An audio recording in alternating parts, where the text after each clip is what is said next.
Good morning, colleagues, farmers, viewers in general.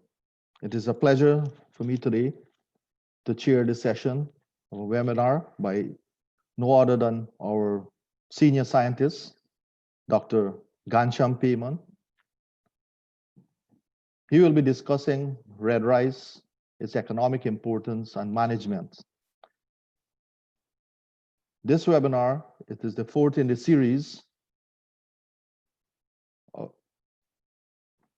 that has been done by Guyana Rice Development Board in collaboration with Ministry of Agriculture to celebrate Agriculture Month. Agriculture Month is the theme for Agriculture Month is investing in agriculture for poverty reduction and sustainable development. Dr. Payman has worked extensively on rice and particularly agronomic practices of the new varieties, and he's been working seriously on the management of red rice, as this is one of the most serious issues the farmers have in the fields. Without further ado, I will call on Dr. Payman to start his presentation. Dr. Payman, please.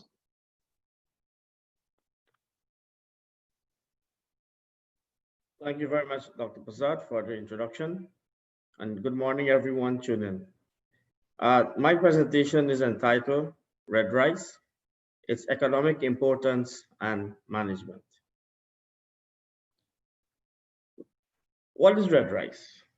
Red rice can be defined as any spontaneously or strongly shattering rice that has been cultivated in the field with regular rice. So internationally, it is being referred to also as red rice, as a weedy rice. And locally, you will hear the farmer call it jaranga. As you move to different parts of the country, you will hear them say overhead and overhang. Now, red rice, by its name, is basically the grain or when you shell the paddy, the endosperm there's a pigmented color, sometimes dark red, black, pink, and there's so much variations of color. And that is why it's been termed as red rice. Now, it is a very problematic weed because at this moment, chemical control is very limited. So how important is our red rice? It can quantitatively reduce the yield for the farmer. Once you have red rice here with the other cultivated variety, there is this competition for space. So the yield basically reduce, and that will reduce the farmer's income. And qualitatively, because of the red pigmentation of the endosperm, the millers will basically give the farmer a lower price. So he's basically being penalized two ways: quantitatively, that is the reduction in yield, and secondly, qualitatively, due to the lower value at the mills. Now, in addition to that, red rice also competes for the limited resources available for the crop, and that is moisture or water, nutrients and space, just like what other weeds do to other crops. And because of the red pigmented pericarp or endosperm, the miller will have to do an extra milling. And because of that extra milling or pressure on the grain, it causes a breakage of the grains. So the milling recovery will be poor because you're having more broken rice as compared to head rice. And importantly, also, red rice serves as an alternate host for pests and diseases. And in cases of very high infestation, it can lead to lodging of the crop. So mechanically harvesting it would be very difficult. For example, in the USA, there can be varying amount of losses, and that will depend on the type of plants or the cultivar you planted and the type of red rice being faced. So in the USA, they found that 1 to 3 red rice plants per meter square.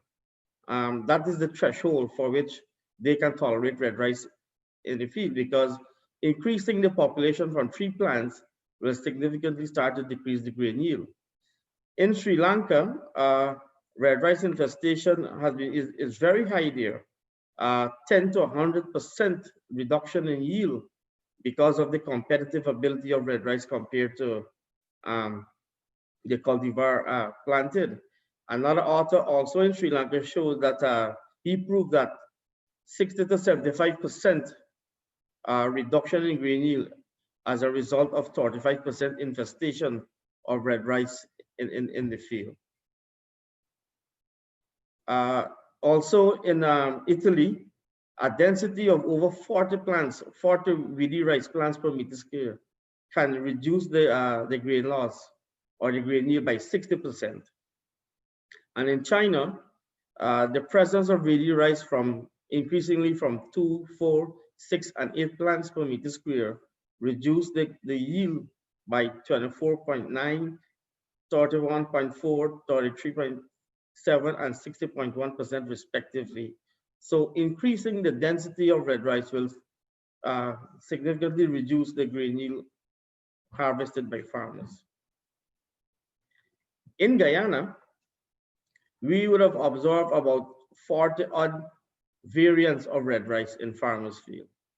That was work done earlier where we would have moved to different regions scouting, and we would have able to gather over 20 variants of red rice in the country. And the infestation level in Guyana varies from about 1 to 95%. It is extremely high. For example, a team of us would have visited the island of Leguan last week. And the farmer has mentioned that to us that he had to cut his rice just to create a path for the combine to go to another field because the red rice was so highly infested. He didn't harvest anything. So infestation levels can really be very high in Guyana. And that is because our culture of practice is direct seeded. The red rice is more associated or highly competitive in direct seeding rice as compared to transplanting rice. And we would have recorded very significant amount of losses. In a field where red rice is dominant, the farmer will barely harvest 10 to 15 bags per acre as compared to a favorable crop of over 30 bags per acre. And in addition to that, very low prices at the mill is being offered. So in Guyana, red rice can be considered a very important wheat. Some of the characteristics of red rice can be very prolonged dormancy periods. And this is basically one of the important characters that makes red rice prolonged in a farmer field for a longer period, because it can remain under favorable and unfavorable conditions without germinating. So it's there in the seed bank for a long period. It also has a very vigorous vegetative growth. And because of this character, it tends to compete very favorably against the cultivated rice, suppressing their growth. It is also very an aggressive competitor and heavy feeder for nutrients. So a lot of the nitrogen applied, rather than the cultivated species take up that nutrient, a lot of it is being taken up by the red rice plant. And it's also a heavy seed producer, because one panicle on the red rice plant can have over 100 to 200 grains per panicle. And the amount of tillers per plant is also very high because they are very vigorous plants.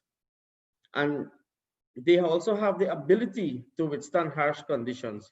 For example, in a period of drought or very low irrigation, that is a very favorable condition for the red rice plant. And at the same time, that is also unfavorable for the cultivated variety. And because of the early maturity, red rice tend to, let's say, for example, you have a variety with a duration of 115 to 120 days. Red rice will mature way earlier than that, and it will start to shed its seeds or shatter its seeds back into the field. So there's a continuous supply of seed bank there.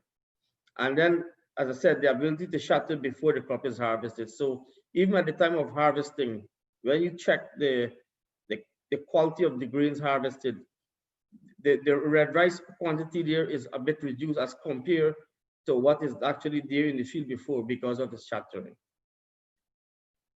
So if we are to talk about the morphology of red rice, they can be very tall plants, taller than a cultivated variety. They can be very shorter also, because if you walk between the field, you can see these red rice plants between the cultivated variety. Today you have red rice plants that are similar morphologically as to that of the cultivated variety. Here you see there are some pictures showing you the color of the grains, their presence of awn. While some of them are very erect in stature, some of them are very droopy. Some of them, the plant stand is very open. Here you can look at some photographs or some pictures on the basal leaf sheet. These are all parts of the rice plants. Most of the varieties are green, but you have the red rice plants, the light purple color there. You have some of them, the stems or the cones are lined with purple color or very pigmented in purple. Even to the leaf blades, there are different shades of green. And the leaf blade, when you touches them, some of them are very glabrous and some of them are very smooth or pubescent. Here you can see some of the panicles or the grains of the red rice. While some of them, they don't have awns. Awns are basically a pin type structure, needle type structure attached to the end of the grain. And it's a very undesirable character because it's difficult for physical handling. While some of the red rice don't have, some of them have of different lengths and different color. And sometimes some of them are easily detached from the grain at the time of processing or drying, and while some of them remain permanent. The internode color also vary, just as that of the leaf. And here you see the morphology of the stigma. While some of them are white, some are light purple, and some are dark purple. The leaf angle is very important. While most cultivated varieties are erect, and some red rice are also erect in their morphology, you have some of them are very horizontal or very drooping, and these are undesirable because these will aid in the lodging of the cultivated variety. And you can see the husk color for red rice. There are so many variations. While some of them are of gold color, some are very dark, some are straw color, and there's so many mixtures we would have observed. And this shows the grain of the red rice with the hull, and you see some of them with different lengths of the awn, some without awn. And if you look at some of them there, you have red rice now with the length and shape almost identical to the cultivated variety. So this is a very important parameter, the early shattering of the red rice grain. If you look at the photograph here, this is a simple hand test grip to determine the shattering ability of the red rice. And you simply grasp a panicle and you pull it, and you'll see the amount of grain that will remain in your hand. And the photograph above shows the amount of red rice seed at the time or even before the time of harvesting already shattered on the ground, building up the seed bank there. So there is always, once there's red rice in the field, there's always a buildup, or there's always a ready supply of red rice into the soil. So there are three theories of the origin of red rice. The first one is where you have the cultivated rice would have been crossed with the wild rice through the hybridization program, maybe for some important genetic traits. And the resultant thing will be you have offspring come out with the weedy rice or the red rice type. Then there's de-domestication, when you have cultivated rice there, and then you domesticate, and after a time they become old and feral, and you become of red rice nature. And then the other ones you have, sometimes in some countries there are tribes where they will choose or select the wild rice and domesticate or to make them adapted for cultivation purpose, and those are some of the sources. So how red rice is being spread? The number one method is contaminated seed. Secondly, movement of contaminated machines. And the biggest one there is the combine harvester, especially when you move from an infested field of red rice and then you go to harvest another field, which is of clean stand. Then flooding, if you have flooding in an area, seeds can move from one field to the next through the irrigation channel and the water, because water is always a scarce item for rice, for cultivating rice, and some farmers will tend to irrigate from field to field. And if you're having a field infested and then you have to irrigate another field, there can be movement of red rice seed from field to field. And of course, if you have strong storm and wind, they can aid in the movement. So a little bit on the ecology of red rice. Red rice can emerge in all different types of soil, and based on the texture of the soil, the more loose or light the texture of the soil is, the more red rice will emerge. For example, in a sandy, clay type of soil as compared to clay.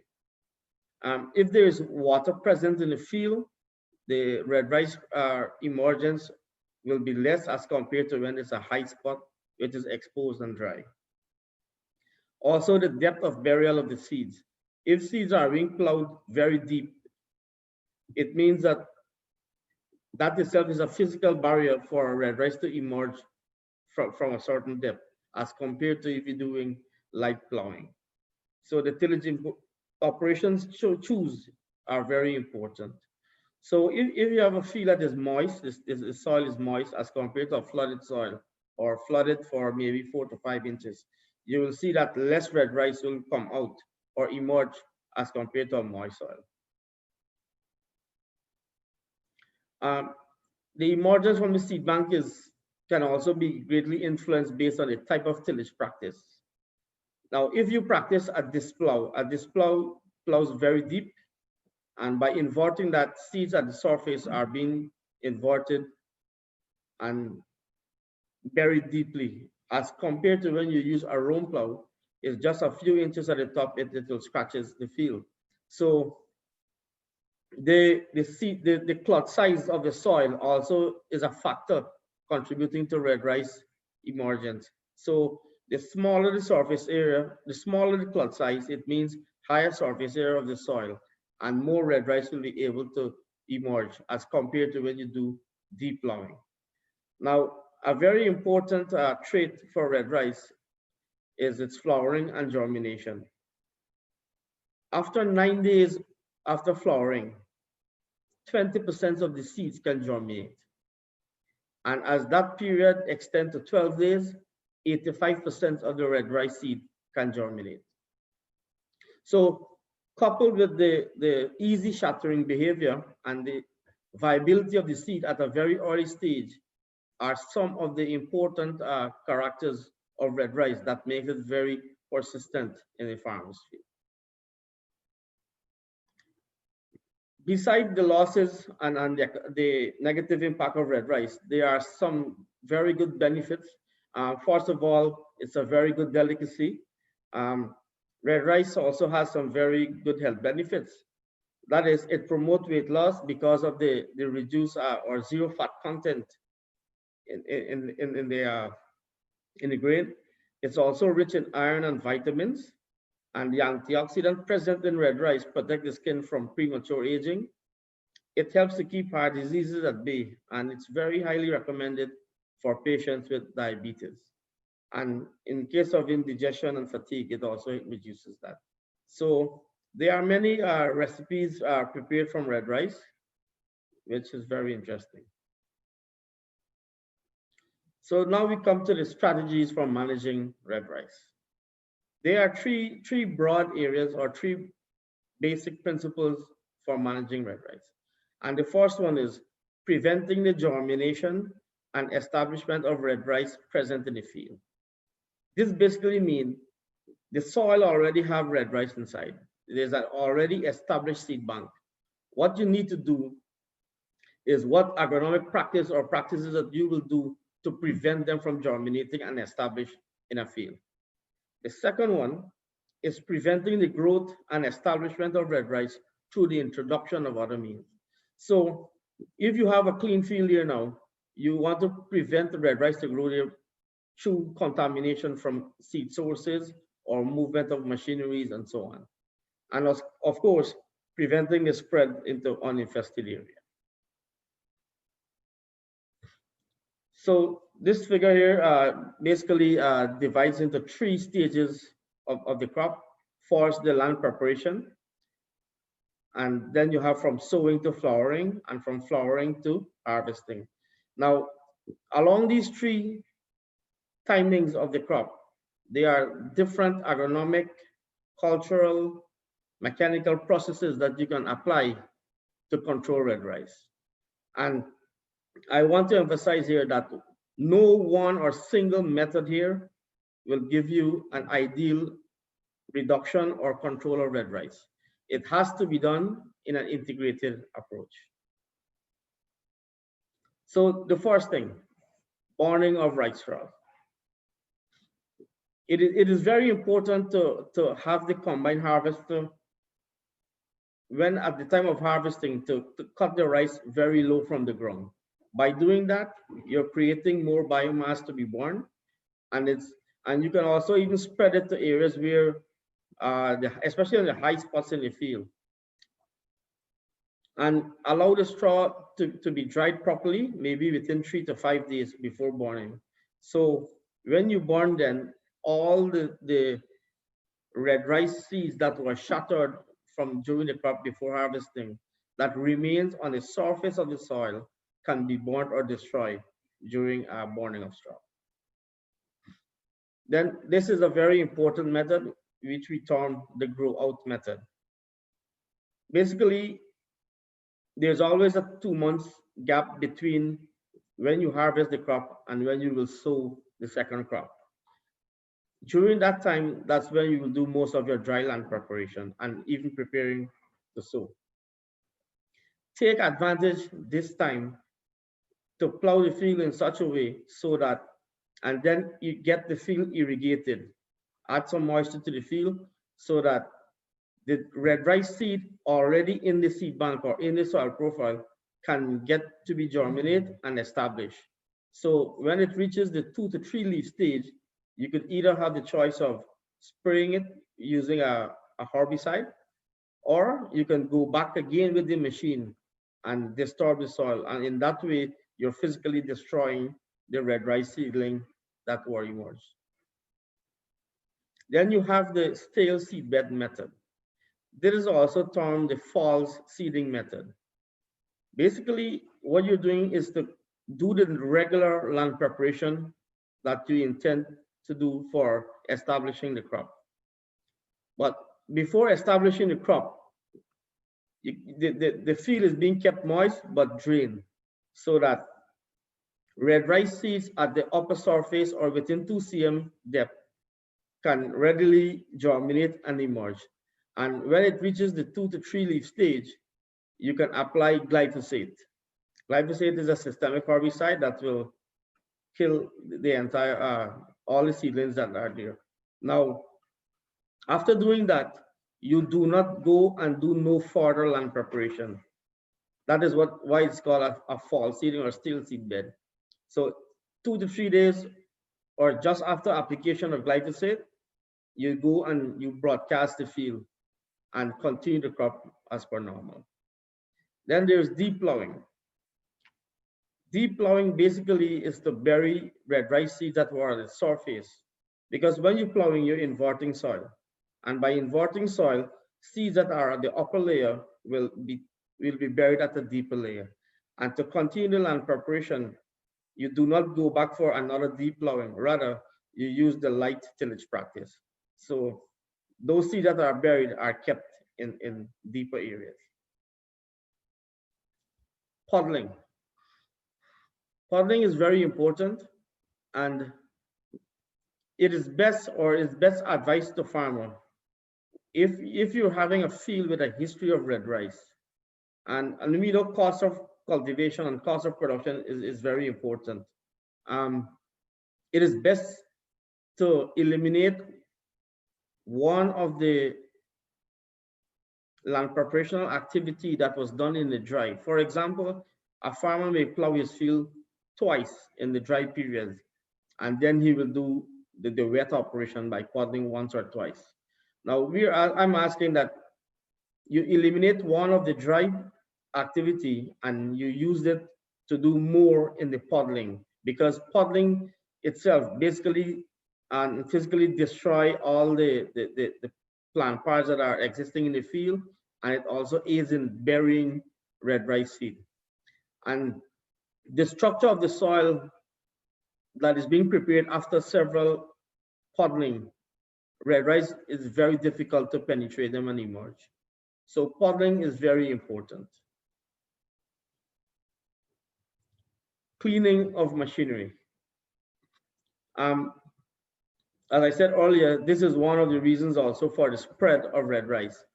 Here you see in the photograph, this is a combine harvester, and you have debris there from red rice, and the cultivated rice remain on different parts of the combine. Now, if you have a farmer who is having a 50% infestation of red rice in his fields, and then when the combine harvester complete harvesting that, he moves directly into a field where there is zero or no red rice. By not cleaning the combine harvester, you are readily infesting that clean field. So care and attention must be given to clean combines.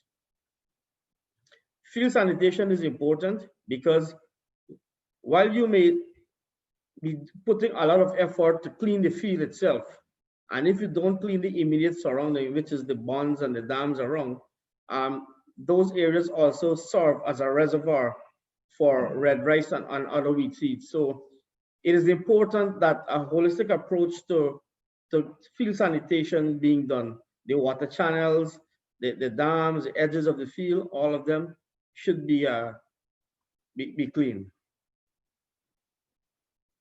Now, red rice will basically emerge when there's a lot of variation in depths or heights in the field.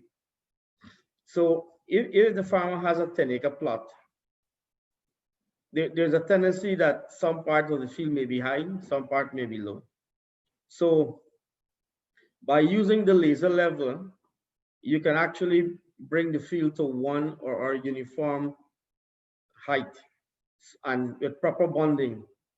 So in the actual cultivation now, the water management of the field becomes very efficient.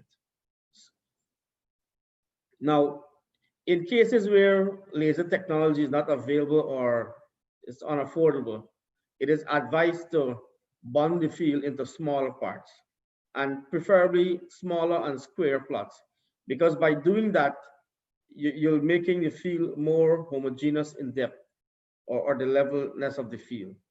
And by lightly irrigating the field, the water act as an indicator to show you where the fields are deep and where it's high.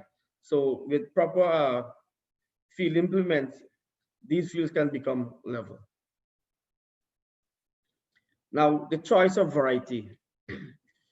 It's best to select varieties that have very early and rapid growth figure, and the leaf area and the early canopying effect, so that at a very early growth, the plant actually takes up the space in the field. So there's no way that left thin, or you can see through the soil or see the water in the field. And it's an advantage also to have varieties that can emerge from deep flooding from 4 to 5 inches of water, and also preferably tall varieties. And we have the GRDB14, a very suitable variety with these mentioned characteristics that can help against red rice. The seed rate. It is advised to use a higher seed rate, which basically will give an advantage in terms of competition and to smother the red rice growth in the field.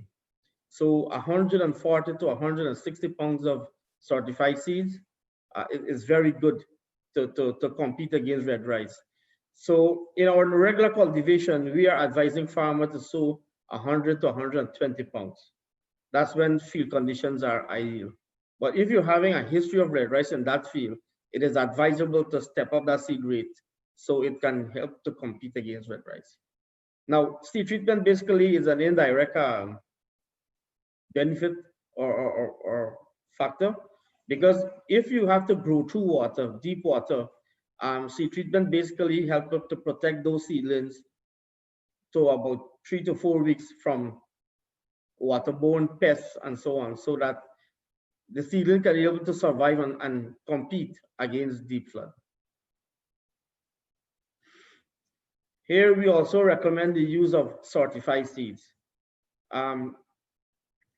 A lot of in Guyana here, we cultivate about 220,000 acres of rice seasonally. Only 10% of that seed or the seed requirement are coming from certified seed programs. The remaining 90% of the seed requests is farmers producing for themselves or farmers trade with other farmers. And because they don't have proper cleaning facility, this photo here basically tells the story. When you use certified seeds, you're basically planting a very clean crop, as against using uncertified or unclean seeds.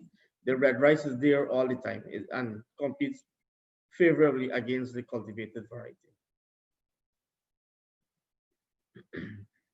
Field exposure and the depth of flood. Now, once you finish sowing, or at sowing, you use a depth of 4 to 5 inches of water at the time of seeding.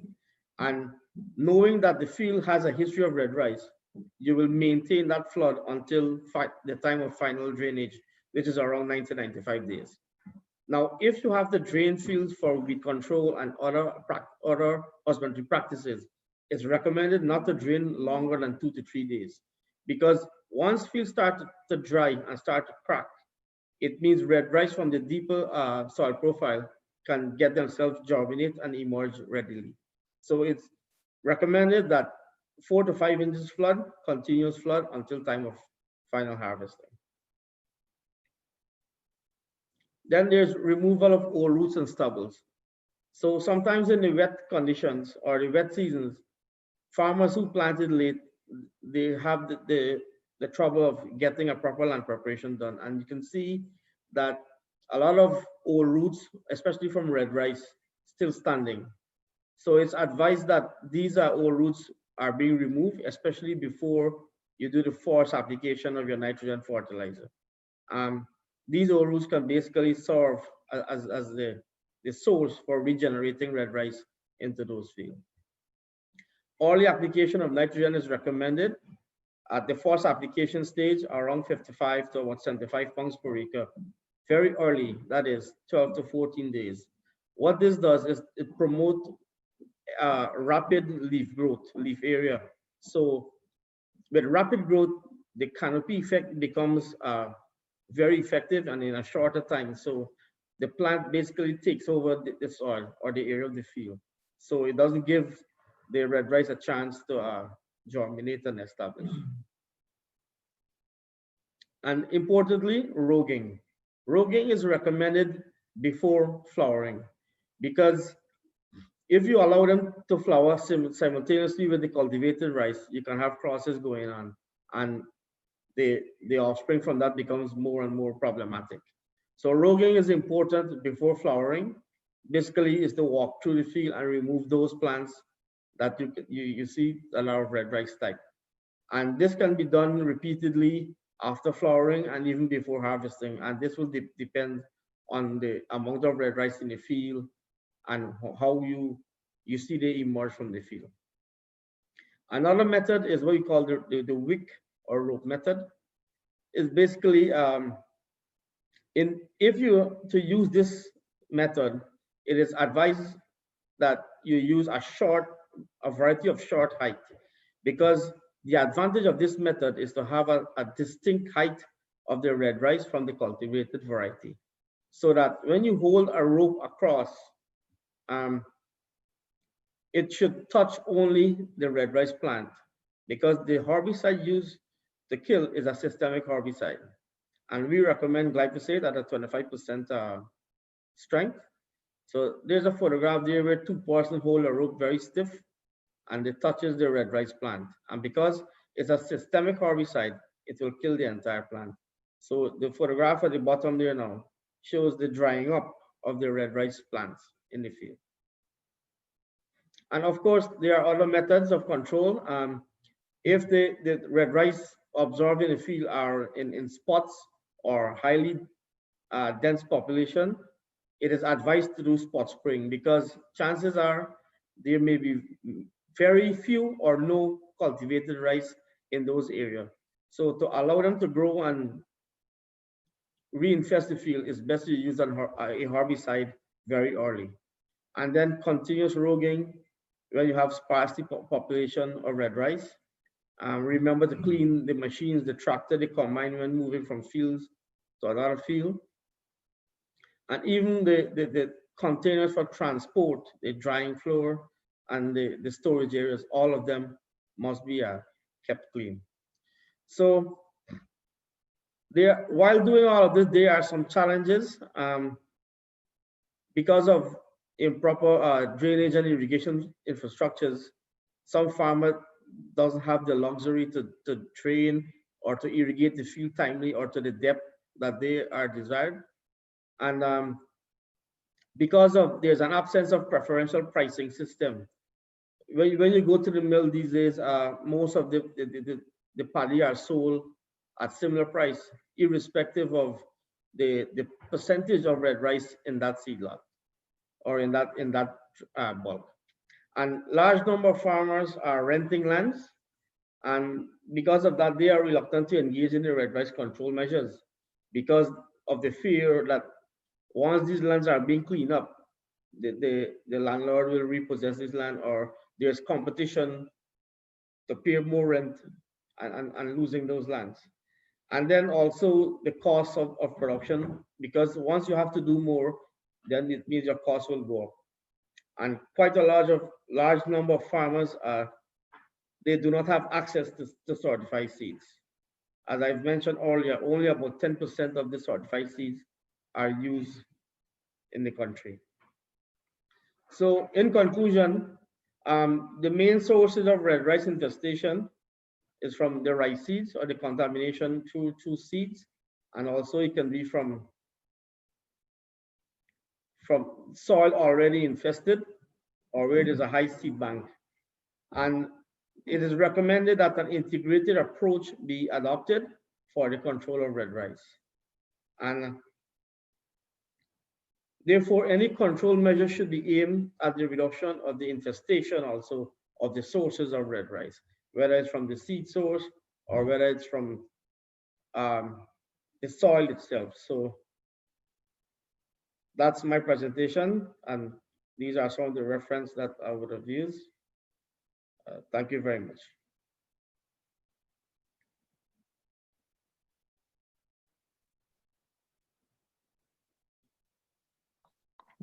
Thank you very much, Dr. Payman,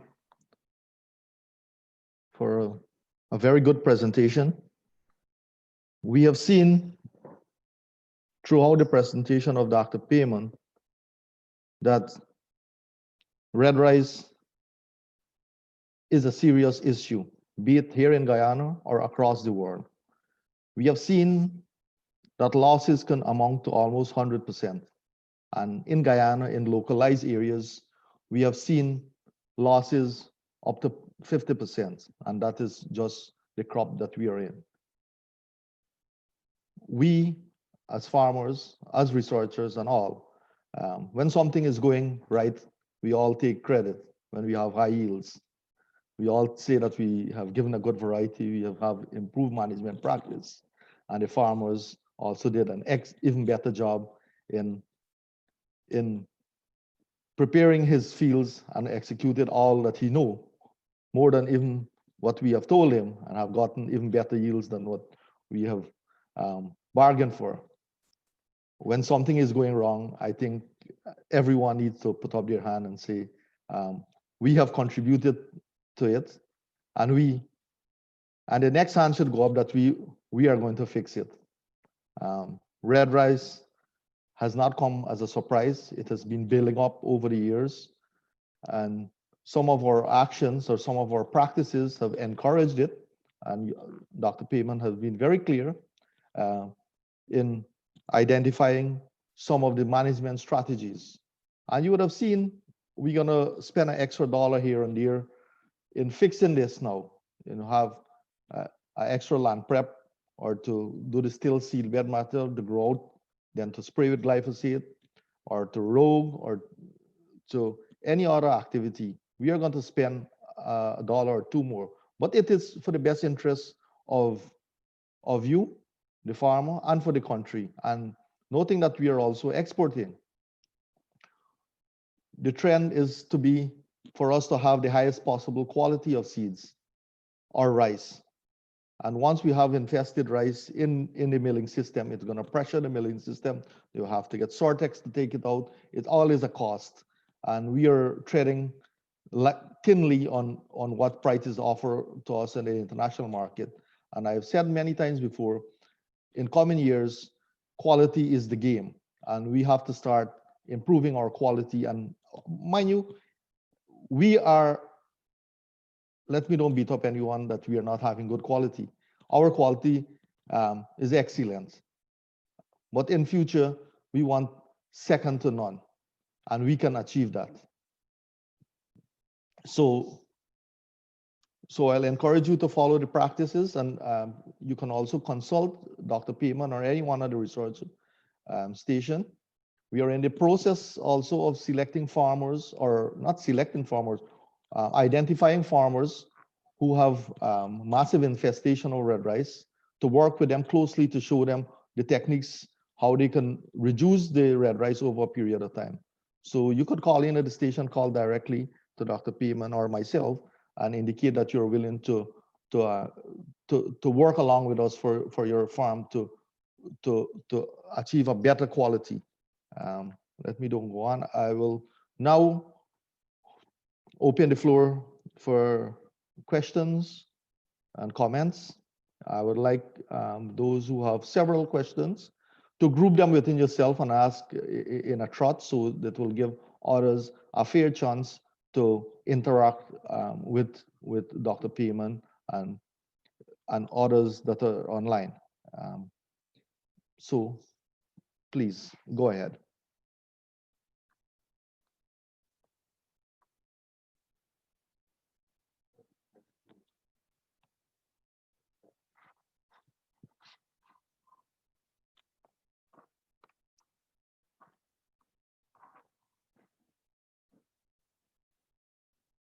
Okay.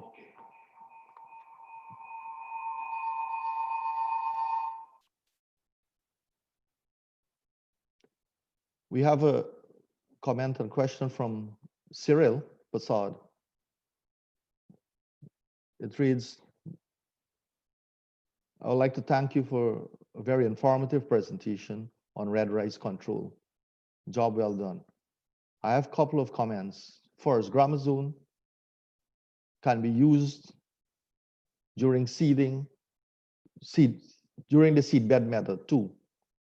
What GRDB is doing about influx of imported varieties that are entering the market and that has large amount of red rice causing heavy infestation.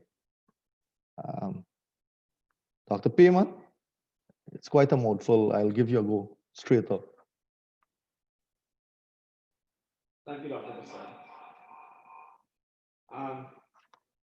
With the first, the gramazone can be used during the steel seedbed method. Gramazone can also be used, but it's preferably to have the glyphosate because of its systemic nature. Gramazone is a contact herbicide, and if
it is preferably to have the use of glyphosate or Roundup because of its systemic nature. Gramaxone, at the time when you will apply Gramaxone, chances are you may not have 100% coverage. So it means the effect of the Gramaxone at that time will be variable, and there may be chances of regrowth, because what you will find is that the Gramaxone will just maybe brush off the vegetation alone, but once the stems are becoming hard enough and it doesn't kill, you can have regrowth. Whereas glyphosate or Roundup, because of its systemic nature, the entire plants become dead. So it's preferred to have the glyphosate rather than the Gramaxone. Regarding the second part, what GRDB is doing about the influx of imported varieties, I think our moderator here may probably take the floor on answering that one, because there's quite an influx of variety we are observing. I think Dr. Prasad should answer this one for you.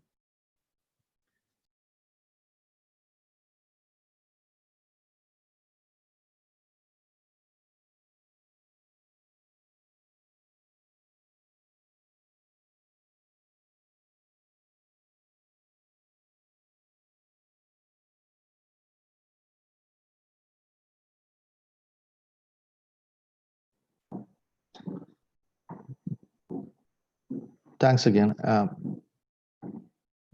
Dr. Payman. Colleagues all, it is not a strange news that we have quite a few varieties, or I wouldn't, rice lines or rice genotypes, farmers will call it varieties, that are growing across the country that did not came through the GRDB system.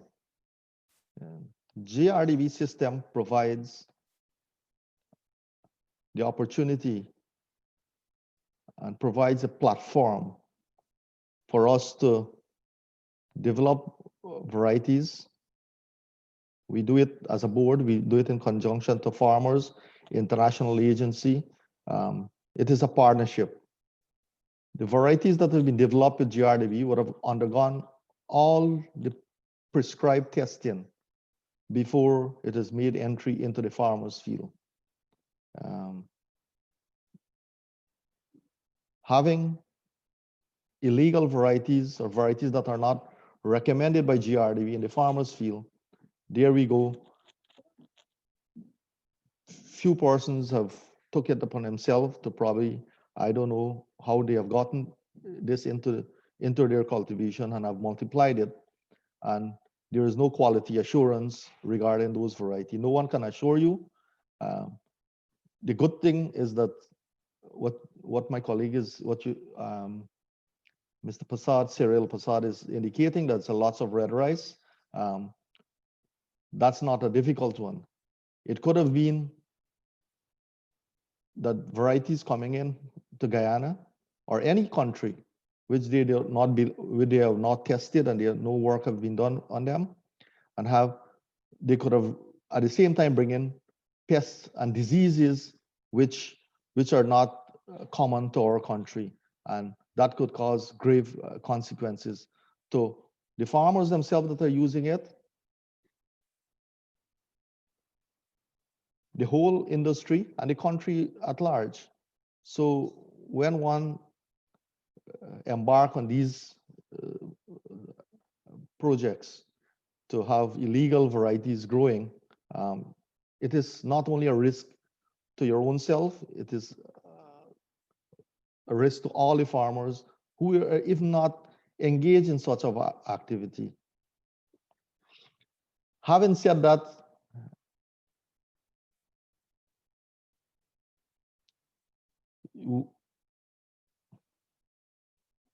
these varieties that are being growing, there are many characters that which we don't know of, and they would definitely contaminate not only the field situation, they will definitely have a potential to contaminate our market. I don't want to dwell more on that. I hope I provide you sufficient information, but GRDB does not endorse any variety that does not pass through the GRDB and the Ministry of Agriculture. So at this point in time, I will just not say more on these issues. And you would notice that varieties that come through GRDB would have gone through all the mechanism to ensure that no red rice, apart from red rice, any contamination in terms of variation within the same varieties are being taken care of at the breeding level continuously on a seasonal basis. And those who are familiar to our program, you will heard we talking about pre-basic and strain purification and all these things. So it's an ongoing process. So the whole seed process, that seed chain that has been following, so to ensure that you have quality seeds, so free from red rice and off type and so on. So let me leave you there at this point, but we can engage in a discussion at any point in time on that.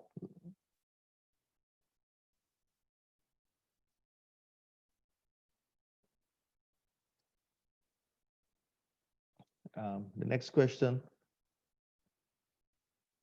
and anyone can actually call in also. Preferably send it by chat. I see Cyril again say, Dr. Mahendra, is there an assessment of the impact of varieties that are on the industry, negative or positive?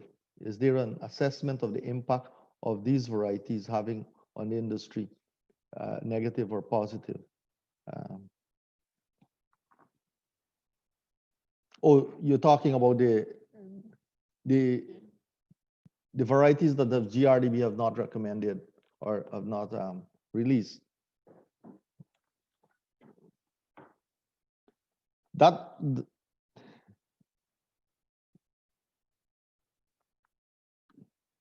We have conducted some studies to ascertain basically the yield of these varieties. We have gone out, and while we were doing our studies, we also look at those varieties, other varieties that is in farmer field in terms of their yield potential and what farmers are claiming.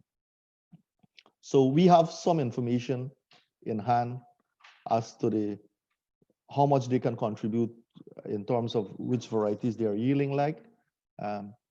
In terms of the negative impact, that is what we're starting to see now. The red rice, and we are not very sure how resistant these varieties are in terms of blast and brown spot and so on. So, and for lodging for sure, I can tell you I was out there, these varieties lodge miserably. Some of them lodge even before maturity. The plant is still in a green stage before water is being released from the field. Some of them are lodging. So I would, that much I have to offer at this point in time in terms of what we have.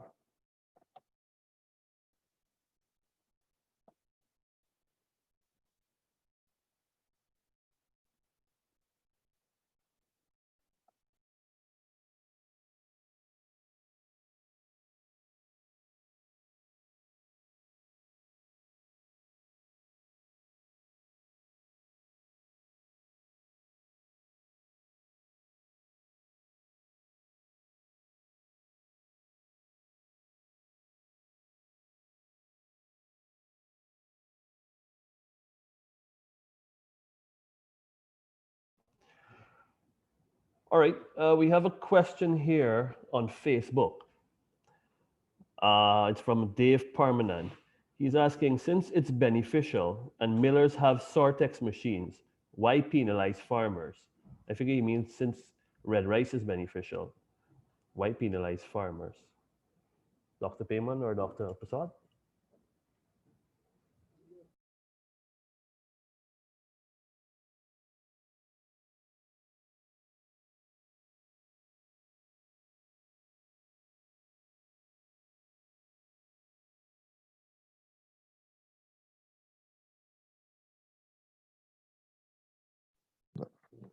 Thank you very much. Uh, Dr. Payman presentation indicated that red rice have so many negative impact on production and economics. There are a few cases, not in Guyana, whereas farmers or groups or people have sorted out the red rice and call it in certain specialty rice and have packaged it and sold it. So those are some of the benefits you talk about in terms of if people wanted to get into that as a specialty rice. And that has been done in pockets of places other than Guyana. So in no way we have indicated it's a positive thing for us at this point in time. All indication we have negatively impacted by red rice. So what we have in place, we are not recommending that the miller penalize someone that have a 2% red rice or 3% or whatever the number is. My call always has been farmers who have good quality rice should be credited. So whatever price the millers would work out and pay for the amount of red rice is there, that's fine. But I am saying that farmers who would have gone through the practices has paid extra money in terms of Rogan and has spent all the time to have good quality paddy, those farmers should be credited. Whatever system the farmers use, that will it's up to the farmer how we can see what happened. But we are not saying that we should discredit farmers, but we should credit farmers who have performed well. I hope I answer your question there. I don't know if Dr. Piedman has anything to add to that.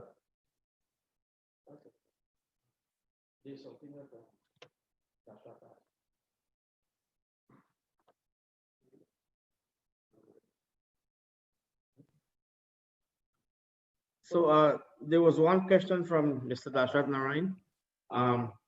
What program is there to be implemented at the farmers field level? So I just want to highlight that we are for this crop season coming up, we will be engaged in demonstrations involving farmers throughout the country.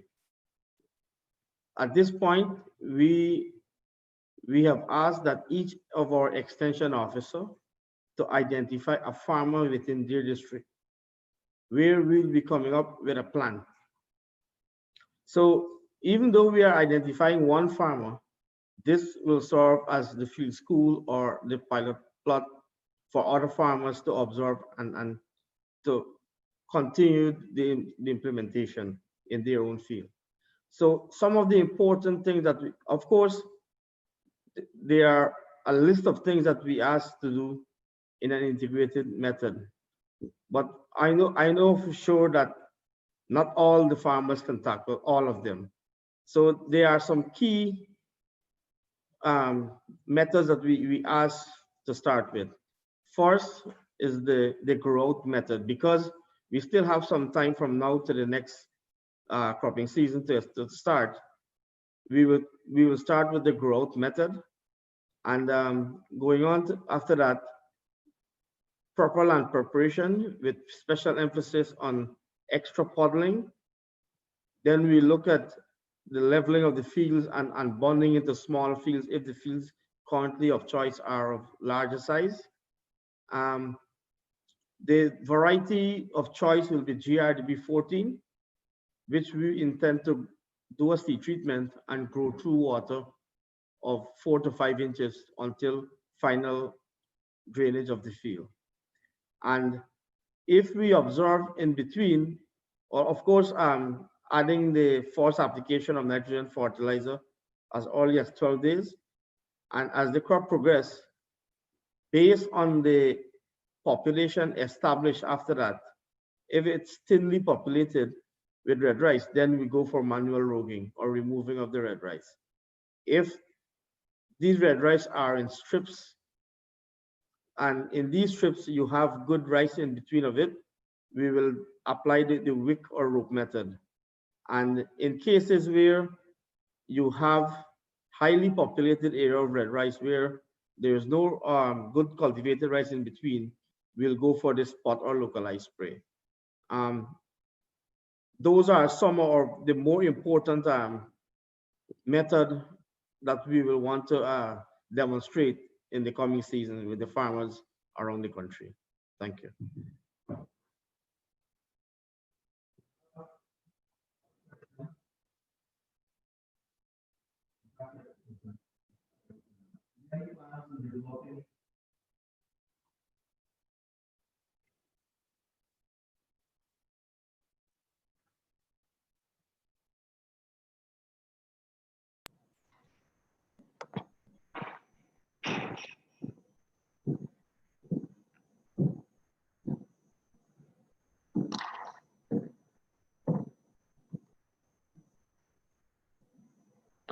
Someone is asking if there are different species of red rice that have been identified or characterized in Guyana. Some, Mr. Prasad, Dr. Prasad, yes. Sorry. Go ahead. Yeah, responding to the question by Dr. Prasad. We would have done collection of red rice for some part of the country. I remember that Region 2, Region 6, and some part in Region 5. And I think we would have collected over 200 samples. Then we would have grown them and do the characterization. From physically where we would have narrowed down to about 20 variants of the red rice. So from my presentation, some of the pictures would have come out from that. So it's work basically ongoing, and we will continue in that direction also. Thank you.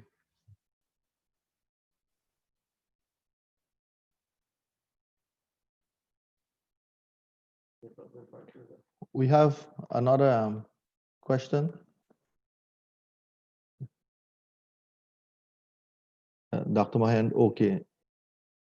In terms of varietal development for red rice or any other rice, we want to stay focused on red rice management for Dr. Payman. I don't want you to be sidetracked because I'm here.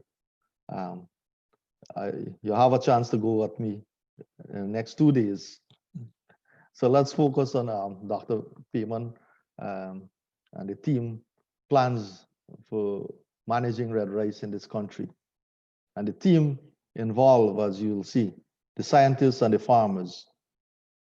Obviously, the overarching body of the managing section and the policymakers, but the scientists, the extension officers, and the farmers at the bottom, we all have to find a way to tackle this and to reduce it over a period of time.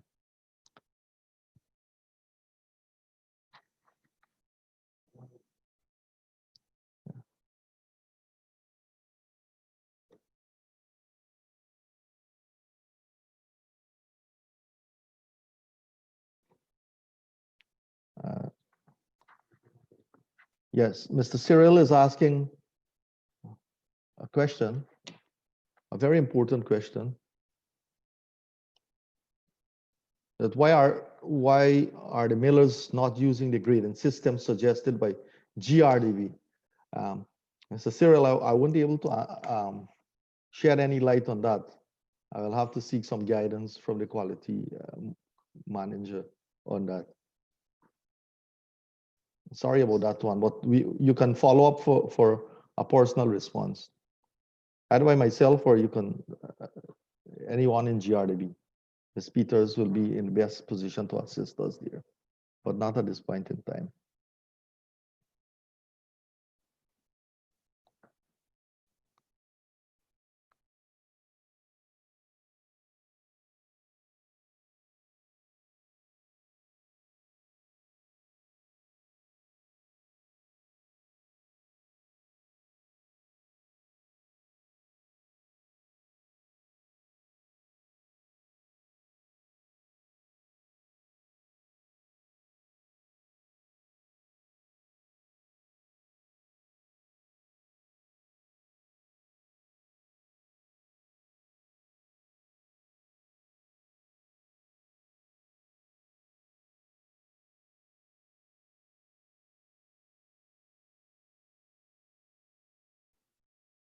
We are still here live trying to closer to wrap up, but we'll give everyone an opportunity to still pitch in any question that you may have regarding red rice and its management in Guyana.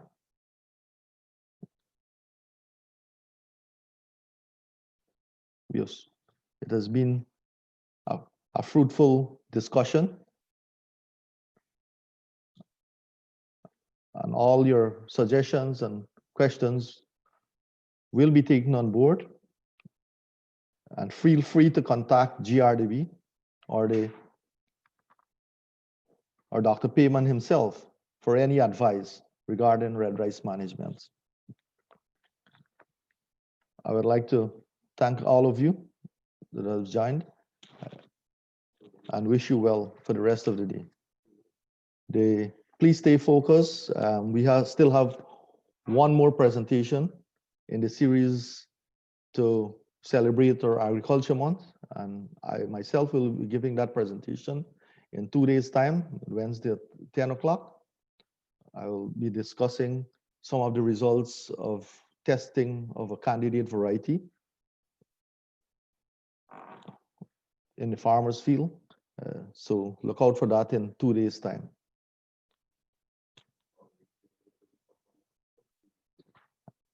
You can go after this presentation and you can link to YouTube or Facebook and see all the presentation that has been done so far.